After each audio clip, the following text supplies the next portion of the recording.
حضور تاج الشریعہ کہتے ہیں قائم مقام حضور مفتی اعظم ہے. ایسے ہی بن گئے تاج الشریعہ فخر اظہر، ایسے ہی بن گئے قاضی القضات فی الہند، ایسے ہی بن گئے وہ پوری دنیا کے ہر جلسوں میں نعرے لگنے لگے بستی بستی کریا کریا. ایسے ہی بن گیا. کوئی بات رہی ہوگی تو بات پتا کرو ان کے اجداد نے کیسی تھی. یہی حضور مفتی اعظم. آج ذرا سا چوک جائیں تو مسجد کی رسیدیں غائب ہو جاتی ہیں. صحیح بتایا؟ مسجد کی رسیدیں غائب ہو جاتی ہیں. اور آپ مجھے 5,000 روپے کرایہ دے دیں قاری صاحب، ہم جلسوں میں نہ آئیں تو کرایہ مانگ لیں تو ظلم ہو جاتا ہے. ہم سے بڑا حرام خور کون ہوگا؟ معافی چاہتا ہوں میں. سمجھ نہیں آپ پوری قوم کو تہس نہس کر رکھا غیر ذمہ دار قسم کے ہم جیسے لوگوں نے. اللہ ہمیں حلال کھانے کی توفیق عطا فرمائے. کبھی پوچھا آپ کسی نے آپ سے کہ آپ نے کہ حضور غوث پاک کی سب سے بڑی کرامت کیا ہے؟ لوگ کہتے ہیں کہ مرغوں کو زندہ کرنا، مردوں کو زندہ کرنا. پوچھا گیا حضور صوفی سلطان میاں صاحب قبلہ سے غوث پاک کی سب سے بڑی کرامت کیا ہے؟ مچھلیاں غوث پاک سرکار جب نہر دجلہ کے اوپر یوں مسلح پہ کھڑے ہوتے تو مچھلیاں نیچے سے غوث پاک کے قدم کا بوسہ دیتی تھی. سمجھ رہے آپ؟ مردان غیب رجال الغیب وہ غوث اعظم کی بارگاہ میں ادب سے کھڑے ہوتے اور پسینے میں شراب ہوتے. سمجھ رہے آپ؟ قطب الملائکہ ہیں شیخ عبد القادر. میرا ٹاپک غوث پاک نہیں ہے، غوث پاک کرم سے ان کے گھر کی بات تھوڑی سی ہو رہی ہے. سبحان اللہ. سمجھ رہے آپ؟ پوچھا گیا کہ سب سے بڑی کرامت کیا ہے غوث پاک کی؟ یہی کہ قبرستان سے گزرے تو مردے زندہ ہو گئے، سوکھی ہڈیوں پر ہاتھ رکھا تو مرغے وہ بولتے ہوئے کھڑے ہو گئے. یہ سب سے بڑی کرامت ہے؟ فرمایا نہیں. بولے پھر سب سے بڑی کرامت کیا ہے؟ ایک آدمی کہہ رہا ہے، ایک آدمی ضرور سبحان اللہ کہے گا. بولے غوث پاک کی سب سے بڑی کرامت یہ ہے کبھی جھوٹ نہیں بولے، کبھی حرام نہیں کھائے. کیا ہاتھ اٹھا کے بولو کیا کرامت ہے؟ سب سے بڑی کرامت کیا ہے؟ ہاتھ اٹھا کے بولو آپ کی بھی ذمہ داری ہے. کیا؟ کبھی جھوٹ نہیں بولے، کبھی حرام نہیں. یہ ہے سب سے بڑی کرامت سیدنا شیخ کی. آج ہمارے ہاں اللہ اکبر ذرا سا چوک جائیں تو پھر کیا سے کیا کیا سودے ہوتے، کیا کیا سودے ہوتے. یہی حضور مفتی اعظم ہند جن کی دعاؤں کی گود میں پلے ہیں حضور تاج الشریعہ سرکار. حضور تاج الشریعہ سرکار جن کی دعاؤں کی گود میں پرورش پائے ہیں. کیا تھا حضور مفتی اعظم کے کریکٹر میں؟ کیا تھا؟ یہی بریلی شریف کی زمین ہے. آپ گلی سے گزر رہے تھے، ایک صاحب آ گئے. یہی ہے مسلک اعلیٰ حضرت. ایک صاحب آ گئے، فرمایا کہ یہ سلام کیا، قدم بوسی فرمائی. کہا حضور یہ 10 روپے، وہ یہ 2 روپے ہے، یہ آپ کے جامعہ مظہر اسلام کے لیے ہے. کتنے پیسے؟ 2 روپے تھے 50 سال پہلے. بولے حضور 2 روپے ہے جامعہ مظہر اسلام کے لیے، مسجد بی بی کے مدرسے کے لیے. فرمایا کہ اللہ کارساز ہے، اللہ کارساز ہے، اللہ عطا کرنے والا ہے، آپ وہیں دے کے دے دیجیے. بولے حضور آپ دے دیجیے گا. وہ 2 روپے حضور مفتی اعظم نے اپنی صدری مبارک کے جیب میں رکھ لیے. کتنے پیسے تھے؟ مجھے بولے بھائی. وہ رکھ لیا. اب جب آئے مظہر اسلام میں، جب تشریف لائے حضور مفتی اعظم، تو وہ جو لوگ لیکھا جو وقت ان کو بلائے. بولے ادھر آؤ. بولے جی حضور کیا بات ہے؟ بولے وہ 2 روپے ایک صاحب نے دیے ہیں، وہ مظہر اسلام کے لیے مدرسے کا پیسہ، اسے لے لو. اور جیسے جیب میں ہاتھ ڈالا حضور مفتی اعظم نے، اس جیب سے 2 نوٹ نکل آئی 2 روپے کی. کتنی؟ 2 نوٹ. آپ نے پھر دوسرے جیب میں ہاتھ ڈالا، اس میں سے 2-3 نوٹ نکل آئی 2 روپے کی. اس نے حضور کتنے پیسے تھے اس کے؟ بولے 2 روپے تھے. تو کہا اب کیا دیکھ رہے ہیں؟ کہا اس کی نوٹ ڈھونڈ رہا ہوں، اس کی نوٹ کو تلاش رہا ہوں. فرمایا معلوم ہے؟ ارے حضور کوئی بھی 2 روپے دے دے، حق تو ادا ہو جائے گا. تو حضور مفتی اعظم نے کیا کہا؟ ایسے کیسے دے دیں؟ اس نے جب اس نوٹ کو دے کے کہا یہ نوٹ مدرسے میں دے دینا، تو مصطفیٰ رضا اسی نوٹ کو ڈھونڈ رہا ہے. جب ظاہری طور پر اسے یوں کہیے کہ کامیاب نہ ہوئے، وہی کامیاب ہوئے. یعنی سمجھانے کے لیے جب وہ نوٹ ظاہری طور پر، یہ تعلیم ہے، ورنہ وہ روشن زمین لوگ ہیں. وہ اوپر ہوں تو نیچے کی بتا دیں کیفیت، اور جب نیچے ہوں تو اوپر والوں کی اوقات بتا دیں. میں جن کی بات کر رہا ہوں، تو حضور مفتی اعظم نے اپنے کرتے کی جیب میں، صدری کے جیب میں جتنی بھی 2 روپے کی نوٹ تھی سب نکال کے مدرسے کے حوالے کر دی. کہا مجھے ڈر لگ رہا ہے کہیں مصطفیٰ رضا کے گھر میں وہ نوٹ نہ چلی جائے جو مدرسے کی نوٹ ہے. ذرا ہاتھ اٹھا کے بتایا کتنے لوگوں نے سمجھا ان باتوں. جب کوئی اس قسم کا احتیاط کرنے والا ہوتا نا، تب اس کے گھر میں کوئی تاج الشریعہ جیسی عظیم ذات چمکتی مچلتی مسکراتی نظر آتی۔ پھر وہ ہو نہ ہو لیکن نعرے لگتے ہیں بستی بستی قریہ قریہ، تاج الشریعہ تاج الشریعہ۔ صاحبوں، یہ ضروری ہے کہ اپنے دسترخوان پر ہم غور کریں، اپنے نظریات کو آپ صاف اور شفاف کریں، ورنہ حالات بڑے بد سے بدتر ہوتے جا رہے ہیں۔ آج ہم ایک عجیب و غریب ڈھرے پہ چلتے ہیں، اپنی تعریف اور اپنی توصیف میں لگے ہوئے ہیں، اپنی تعریف میں اپنی توصیف میں لگے ہوئے ہیں۔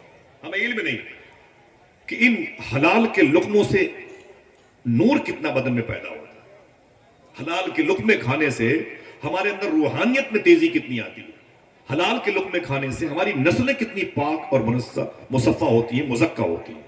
معلوم ہے اعلیٰ حضرت سرکار کے دور میں ایک بزرگ تھے، یہ بیت المقدس ہے، بیت المقدس، اللہ فلسطینیوں پہ کرم فرمائے، شہیدان فلسطین پہ، محافظان بیت المقدس پہ کرم فرمائے، آمین کہہ دو۔ بڑے خوش قسمت لوگ ہیں بیت المقدس کی حفاظت میں جو شہید ہوئے ہیں، سمجھ رہے ہیں آپ؟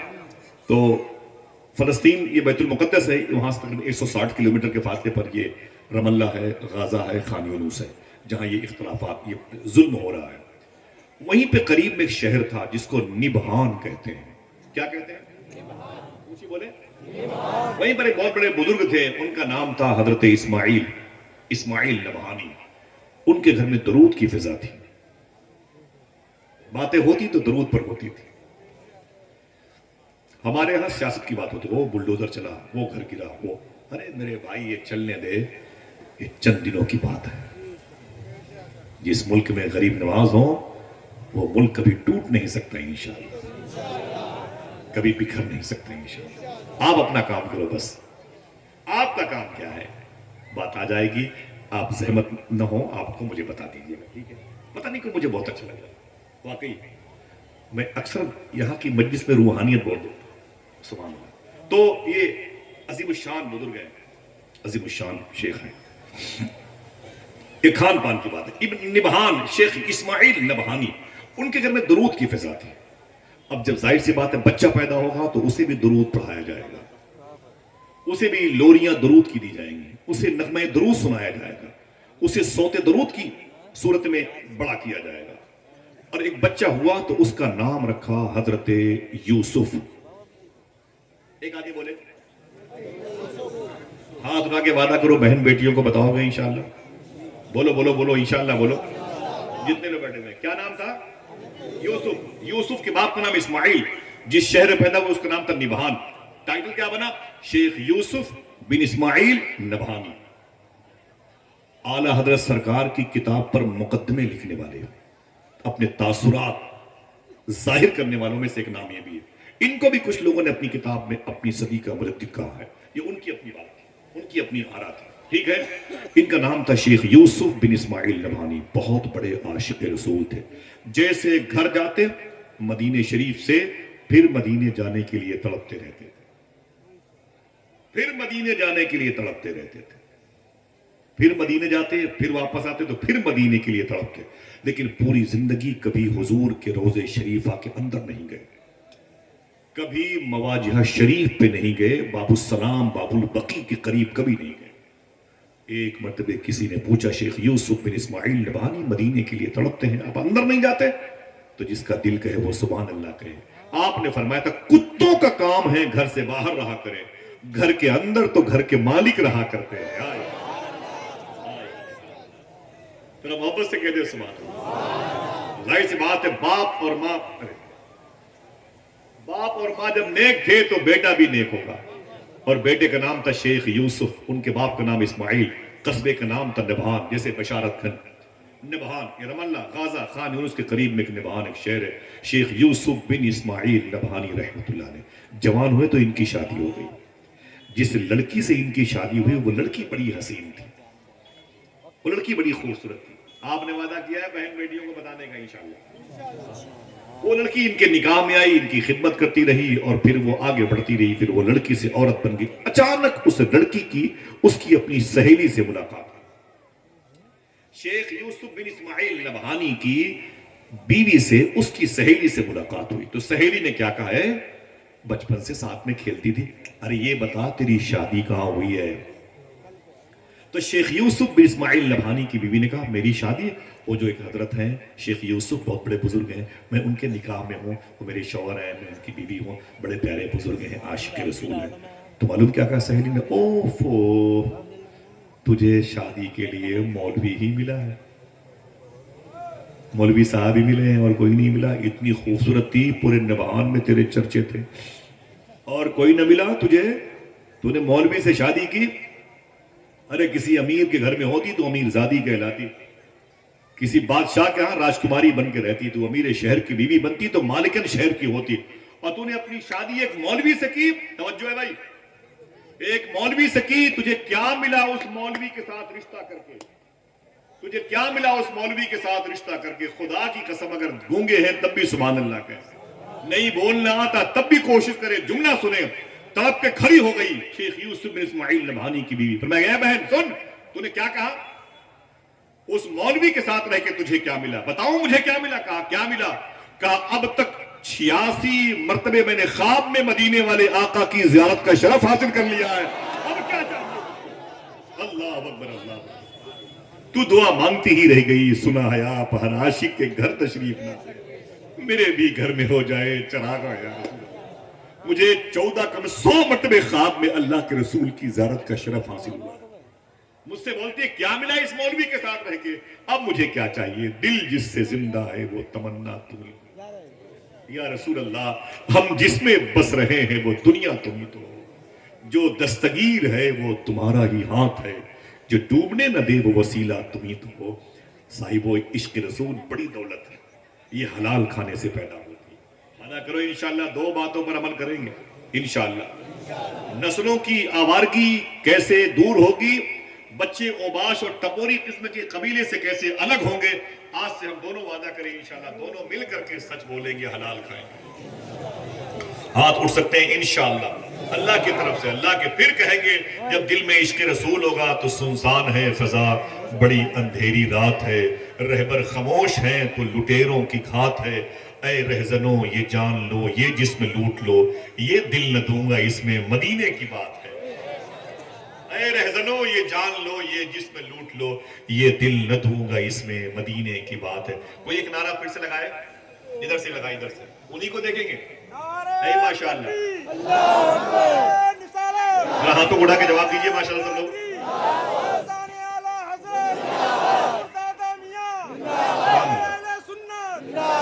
سبحان اللہ، ہاتھوں اڑا کے بولے لبیک یا غوث اعظم۔ چلیں گے بغداد شریف؟ کتنے لوگ بولے بھائی بولے، گھر تو سب کے پکے بن گئے بھائی، کب چلو گے یار بغداد شریف؟ ہر سال ہاتھ اٹھاتے ہو لیکن نظر نہیں آتے ہو، نظر نہیں آتے ہو، چلو گے نہیں انشاءاللہ حضور غوث پاک کی بارگاہ میں؟ ہاں وعدہ کرو، تیاری کرو انشاءاللہ۔ ٹھیک، یہ نہیں کہ ہمارے سال آتے رہے آپ آمین کہتے رہو اور پاسپورٹ نہ بنواؤ، ہر سال وعدہ کرتے رہو، اور تھوڑی سی محنت کریں انشاءاللہ۔ چلے غوث پاک کا دربار دیکھیں، ابھی آج کل پرسوں 3 دن سے میرے بہت سارے دوست بغداد شریف گئے ہوئے ہیں زمزم ٹور اینڈ ٹریول کی طرف سے، تو یہ بات تو میں نہیں ہوئی لے لیا، ورنہ آپ سوچیں کہ پبلشٹی کر رہے ہوں، میرے دوست ہیں تو انہیں معلوم ہے، ان میں سے کئی میرے ہندو بھائی بھی گئے ہوئے ہیں۔ ایک خاتون ہے پوجا سنگھ نام ہے، بہت غوث پاک سے محبت کرتی ہیں، وہ بھی ان دنوں بغداد شریف ہے۔ وہ کہا نہیں میرے امام نے اعلیٰ حضرت نے کہ ستم کوری وہابی رافضی کی، کہ ہندو تک تیرا قائل ہے یا غوث۔ چلیں گے نا انشاءاللہ؟ ہاتھ اٹھا کے بولو چلنا ہے بغداد شریف میں۔ جب اب فارغ ہو گئے ہر کام سے، اب دادا میاں کی چوکھٹ پہ آج مل کر کے دعا مانگی جائے گی انشاءاللہ، ٹھیک ہے؟ بڑے پیر بلائیں گے، بہت ساری باتیں 15 سے 20 گھنٹے تک غوث پاک کی ذات پر بڑے پیر کی کرم سے تقریر کر سکتا ہوں۔ جو باتیں میں نے کہی ہے نا، وہ ہر نقطے زبر زیر کا میں تنہا ذمہ دار ہوں۔ میں ایویل اور کمپوز کھا کے تقریر نہیں کرتا کہ جو چاہا بول دیا آندھی مار دیا، نا، ہر نقطے زبر زیر کا ذمہ دار ہوں۔ ساری باتیں آخرت میں کہوں گا اللہ کے حضور یہ بات میرے مولا میں نے کہی تھی، جو چاہے تو سزا دے دے، ساری چیزوں کی دلیل موجود ہے۔ حضور غوث پاک کے مرتبے کی بات کیا ہے؟ صوفی سلطان میں فرماتے ہیں غوث پاک کا اتنا بڑا مرتبہ ہے، جو پڑھے لکھے لوگ تڑپ جائیں گے، تو اتنا بڑا مرتبہ ہے کہ ابھی مرتبے کو بھی خبر نہیں کہ کتنا بڑا مرتبہ ہے، مرتبے کو بھی خبر نہیں کہ شیخ کا کتنا بڑا مرتبہ ہے۔ پوچھو نہ اعلیٰ حضرت سے ان کے مرتبے کی کچھ جھلکیاں آپ نے قصید غوثیہ کی، تو اس میں منظوم کو جو ترجمہ ہے اس میں کہ طلب کا منہ تو کس قابل ہے یا غوث، مگر تیرا کرم کامل ہے یا غوث، اس میں اشارہ فرمایا۔ کل ملا کر کے کہنے کا مطلب یہ ہے کہ اگر نسلیں اچھی چاہتے ہو تو پھر اپنے نسوں میں بہنے والے خون کو پاک کر لیا جائے، انشاءاللہ۔ انشاءاللہ بولے انشاءاللہ۔ حالات بہت خراب ہے، میں ہنس کے بولوں یا مسکرا کے، آپ زور سے بولیں یا آہستہ سے، لیکن اندرونی حالات اچھے نہیں ہیں۔ معلوم ہے کیا طریقہ ہے؟ میں ہندو مسلم فساد سے بڑی نفرت کرتا ہوں۔ میرے سامنے وہ چاہے کوئی ہندو ہو چاہے مسلمان، اگر کوئی جیل میں بے قصور ہے تو مجھے تکلیف ہوتی ہے، سخت سردی ہوتی ہے تو مجھے جیسے اپنی اولادیں یاد آتی ہیں، مجھے میرے دروازے کتے بھی یاد آتے ہیں۔ جب مجھے بھوک لگتی ہے تو میں بھی سوچتا ہوں میرے محلے کتوں کے بھوک کے بارے میں، ان کے بارے میں سوچتا ہوں۔ سمجھ رہے ہیں آپ؟ میں نہیں سب کرتا، بس میری دعا ہے اللہ سب کو اہدنا الصراط المستقیم پہ چلنے کی توفیق عطا فرمائے۔ باقی اللہ کی مرضی ہے، اللہ سب کو ہدایت دے۔ لوگ چاہتے ہیں کہ ہم ان سے لڑیں، ہم کیوں کسی سے لڑیں گے؟ ہم لڑنے کے تھوڑی پیدا ہوئے، ہم تو اس مشن کی راہی ہیں۔ جناب موسیٰ کلیم اللہ کی عادت تھی، کہیں ابراہیم خلیل اللہ کا بھی نام ہے۔ وعدہ کرو انشاءاللہ ہاتھ اٹھا کے اس پر عمل کرو گے، کبھی نفرت کی بات نہ کرنا، ٹھیک ہے؟ زبان کٹ جائے لیکن نفرت کی بات نہ کرنا، الزام لگ جائے لیکن نفرت کی بات نہ کرنا، ٹھیک؟ وعدہ کرو انشاءاللہ۔ ہم غریب نواز کے ملک میں رہتے ہیں، جو ہمیں اصول وہاں سے ملا وہی تو لانچ کریں گے۔ موسیٰ کلیم اللہ کی عادت تھی جب کھانا کھاتے تو کسی مہمان کو بلا کے کھاتے تھے، اور ہم جب کھانا کھاتے ہیں تو کسی نہ کسی کو دکھا کے کھاتے ہیں۔ یہ ان کا کام ہے، وہ جب کھانا کھاتے تو مہمانوں کو بلا کے کھاتے ہیں، اور جیسے مہمان آتا اسے بولے کھانا کھاؤ کھانا۔ ایک دن مہمان بیٹھا کھانا کھانا شروع کیا تو موسیٰ کلیم اللہ نے کیا کہا؟ کھاؤ بھائی کھاؤ، شروع کرو۔ جیسے اس نے لقمہ اڑایا نا کھانے کے لیے، لقمہ اڑایا نا، آپ نے اس کا ہاتھ پکڑ لیا، بولے کیا ہوا؟ موسیٰ کلیم اللہ فرمایا پہلے بسم اللہ تو پڑھ لے۔ کیا آواز نہیں آئی؟ پہلے بسم اللہ تو پڑھ لے۔ تو اس نے کہا میں کیوں پڑھ لوں؟ آپ پڑھے، آپ مسلمان ہیں، آپ اللہ کے نبی رسول ہیں، آپ پڑھے، میں کیوں پڑھوں؟ میرا مذہب تھوڑی وہ ہے جو آپ کا ہے۔ میں آتش پرست ہوں، میں حجر پرست ہوں، شجر پرست ہوں، یعنی میں مسلمان نہیں، میں نان مسلم ہوں، غیر مسلم ہوں، میں ہندوازم سے میرا تعلق ہے، میں کیوں آپ کے رب کا نام لوں؟ آپ لیجئے، آپ کے دھرم میں ہے، مذہب میں ہے، آپ لے۔ تو موسیٰ کلیم اللہ نے اس کے ہاتھ سے نوالا چھین لیا، چل باہر نکل۔ ایک نبی کے دسترخوان پر کھانا کھائے گا اور نبی کے خدا کا نام بھی نہیں لے گا، چل باہر نکل چل، اور دھکے مار کے اسے باہر کر دیا موسیٰ کلیم اللہ نے۔ جیسے وہ باہر چلا گا، کوئی بات نہیں، آپ نے بلایا تھا کھانا کھا لو، نہیں کھلایا کوئی بات نہیں، وہ چلا گیا۔ موسیٰ کلیم اللہ نے کھانا لپیٹ کر دیا۔ قریب میں پہاڑ تھا جسے طور پہاڑ، کوہ طور کہتے ہیں، اس پہ چلتے ہوئے اوپر گئے، اللہ کی بارگاہ میں عریضہ پیش کیا، میرے مولا موسیٰ آ گیا ہے اور تجھ سے باتیں کرنا چاہتا ہے۔ اسی لیے ان کا ٹائٹل ہے کلیم اللہ۔ کلیم اللہ اللہ سے بات کرنے والا، نام تو موسیٰ ہے، ٹائٹل ہے کلیم اللہ۔ بولے اے میرے مولا میں آ گیا ہوں طور پہاڑ پر، تجھ سے باتیں کرنا چاہتا ہوں۔ اللہ نے کیا کہا؟ بشارت کرنے والوں سننا، بھولنا نہیں۔ اللہ نے کیا کہا؟ اے موسیٰ میرے بندے کا دل توڑ کے مجھ سے باتیں کرنا چاہتے ہو؟ سبحان اللہ سبحان اللہ۔ آپ نے زور سے کہہ دیا ہوتا تو میں واپس چلا گیا ہوتا۔ اس کا مطلب ہے کہ ہر شخص تازہ ذہن لے کے بیٹھا۔ اللہ نے کہا اے موسیٰ میرے بندے کا دل توڑ کے آیا مجھ سے باتیں کرنے کے لیے۔ بولے میرے مولا وہ تیرا بندہ ہے؟ بولے ہاں وہ تو ٹھیک ہے، لیکن وہ تو ہندوازم سے تعلق ہے اس کا، وہ تیرا نام لے کے کھانا کھاتا نہیں ہے، ہاں وہ تیرا نام لے کے کھانا نہیں کھاتا، اور تیرا نام لے کے کھانا کھانے کا انکار کر دیا تو میں نے اسے دھکے مار کے باہر کر دیا۔ کیسے میں اسے اپنے ہاں کھانا کھلاتا تھا؟ موسیٰ کلیم اللہ نے کہا اے موسیٰ اس کی عمر کتنی ہے؟ مثال کے طور پر میرے مولا اس کی عمر 50 سال کی ہے۔ اچھا آج تم نے کھانا کھلایا؟ میں نے دھکے مار کے باہر کر دیے۔ جو دل کہے تو بولنا، مسکرانا۔ اللہ نے کہا کہ اس سے پہلے اسے کون کھلاتا تھا؟ 50 سال تک میں نے اسے کھلایا ہے، آج تک میں نے اس کا دھرم نہیں پوچھا، آج تک میں نے اس کا ریکارڈ نہیں دیکھا۔ نہ دیکھنے سے مراد کی ایسا نہیں ہے، میں نے اس پر پردہ ڈال رکھا ہے، صفت ستاری ظاہر فرمایا۔ آج تک میں نے اس سے نہیں پوچھا کہ تو میرا نام کیوں نہیں لیتا ہے۔ ایک دن کھانا کھلانے کی نوبت آئی تو دھرم پوچھنے بیٹھ گئے۔ ایک دن کھانا کھلانے کی نوبت آئی تو دھرم پوچھنے بیٹھ گئے۔ تو بولے میرے مولا تیرا حکم ہے؟ کہا جب تک اسے کھانا نہیں کھلاؤ گے میں تم سے بات نہیں کروں گا۔ بھاگنا نہیں، یہ مسلک اعلیٰ حضرت سے دور نہیں ہے، حضور مفتی اعظم ہند کی زندگی جڑی ہوئی ہے۔ پڑھا ہے میں نے سرکار مفتی اعظم کو اور اوڑھا ہے میں نے۔ ٹرین میں سفر کر رہے تھے، سرکار مفتی اعظم جیسے اندر داخل ہوئے، ایک آدمی بائیں ہاتھ سے کھانا کھا رہا تھا، بائیں ہاتھ سے کھانا کھا رہا تھا۔ حضور مفتی اعظم فرمایا توبہ توبہ توبہ توبہ، ایسا کرتے تھے نا سرکار، توبہ توبہ توبہ استغفر اللہ، توبہ توبہ توبہ توبہ، بائیں ہاتھ سے کھا رہا ہے، بائیں ہاتھ سے کھا رہا ہے۔ وہ بائیں ہاتھ سے کھا رہا تھا، وہ سمجھ گیا کہ بابا مجھے پہ گرم ہو رہے ہیں، وہ سمجھ گیا کہ یہ اشارہ ان کا میری طرف۔ اس نے کہا بابا آپ بیٹھو، آپ توبہ کیوں کر رہے ہو؟ تو سرکار مفتی اعظم میں توبہ توبہ توبہ توبہ توبہ، بائیں ہاتھ سے کھانا کھا رہے ہیں۔ اس نے کہا بابا آپ ناراض مت ہو، میں ہندو ہوں اس لیے کھا رہا ہوں۔ کہا ہندو ہے تو کیا ہوا، انسان تو ہے۔ یہ قول حضور مفتی اعظم کا، انسان تو ہے۔ سمجھ رہے میری بات؟ ایک انسانیت کی تعلیم ہے۔ تو کیا کہا اللہ، جب تک اس سے کھانا نہیں کھلائے گا میں تجھ سے بات نہیں کروں گا۔ پھر نکلے، اوپر سے نیچے آئے، پہاڑ سے اوپر سے نیچے آئے اور نیچے اسے ڈھونڈا تو وہ مل گیا۔ اس سے آپ نے کہا بھائی رک رک رک، کہا کیا بات ہے؟ کہا چل گھر میں کھانا کھا لے۔ اس نے کہا پھر بھگاؤ گے؟ پھر بھگاؤ گے؟ تو بولے نہیں اب نہیں بھگاؤں گا، تجھے کھانا کھلاؤں گا، تجھے کھانا کھلاؤں گا۔ کہا کیوں؟ کہا یار میں کیا بتاؤں تجھے، میں نے بھگا دیا تھا، میرے رب نے مجھ سے باتیں نہیں کی۔ کہا کیوں نہیں بات کی؟ کہا اللہ نے کہا تو نے اسے کیوں بھگا دیا؟ تو میں نے کہا اسے تیرا نام نہیں لیا۔ اللہ کہتا ہے اس سے پہلے میں نے اسے 50 سال تک کھلایا ہے، کبھی اس نے میرا نام نہیں لیا، لیکن میں نے کبھی بھوکا نہیں رکھا، تو نے ایک دن موقع ملا اسے بھگا دیا۔ یہ کیا طریقہ ہے؟ تو معلوم اس نے کیا کہا، اگر دل کہے تو بولنا، اے موسیٰ کیا میرے بھوکے رہنے کی خبر تیرے خدا کو ہو گئی؟ کیا میرے پیاسے رہنے کی خبر تیرے خدا کو ہو گئی؟ تو فرمایا کہ تیرے پیاسے رہنے سے پہلے میرے خدا کو اس کی خبر ہو جاتی ہے۔ کسی چیز سے بے خبر نہیں ہے وہ، کسی چیز سے بے خبر نہیں ہے، علیم خبیر ہے۔ تو اتنا سننے کے بعد اس نے کیا کہا، اے موسیٰ اگر ایسی بات ہے تو بغیر بسم اللہ پڑھے اب میں کھانا بھی نہیں کھاؤں گا، بغیر کلمہ پڑھے میں کھانا بھی نہیں۔ اسلام ایک آسان مذہب ہے، لوڈ نہ بنائے اسے۔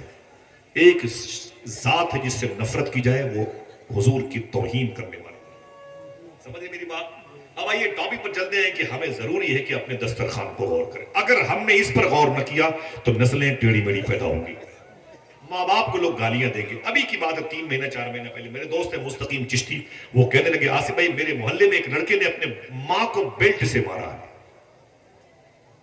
میں نے کہا سن پتہ کر لے، وہ لڑکا جو ہے نا، لڑکا حرام کھا کے پڑا ہوا، ورنہ کسی بیٹے کے اندر اتنی مجال نہیں کہ اپنی ماں کو بیلٹ سے مارے۔ خنزیر صفت کا انسان اپنی ماں کو اس نے کیسے مارا؟ ایسا کیوں ہوتا ہے؟ بات یہ کہ ماں باپ اپنے بچوں کو حلال نہیں کھلاتے۔ دعا تو کرتے ہیں کہ مجھے سیدھے راستے پر چلا، لیکن پتہ نہیں کہ سیدھے راستے کو ہی حلال کھانا کہتے ہیں، سیدھے راستے کو ہی ہم سچ بولنا کہتے ہیں۔ آج وعدہ کرو انشاءاللہ دونوں لوگ مل کر کے، انشاءاللہ بولے اس پر عمل کریں گے۔ بہت لوڈ نہیں کہ 9 سال تک آپ کو کسی ادارے میں جا کے علم حاصل کرنا ہے۔ علم حاصل کرنے والوں کی تعظیم دل سے آپ کرنے لگیں گے، حلال کھا کے انشاءاللہ روحانیت کی دنیا میں آپ آ جائیں گے۔ بڑی محنت و مشقت کے بعد نہیں، بس حلال کھلا کے پال لیا اپنے بیٹے کو، پال لیا، وہ بڑا ہوا تو اس کا نام رکھا غلام غوث۔ کیا آواز نہیں آئی؟ تھک گئے؟ کیا رکھا؟ غلام غوث۔ شہر کا نام تھا ہزارہ شریف، پڑوسی ملک ہزارہ شریف، ہزارہ شریف۔ غلام غوث جب بڑا ہوا تو اس کے ماں باپ نے اسے نعت کی لوریاں، درود کے نغمے، ماں کہتی خشک روٹی کھاتی رہی، پستان کے دودھ کو سنبھال کر کے رکھتی رہی تاکہ میرا بیٹا حلال پیے۔ میں نے اپنے بچے کو حرام نہیں کھلایا۔ پھر غلام غوث، پھر غلام غوث بن گیا، غلام غوث عاشق غوث بن گیا۔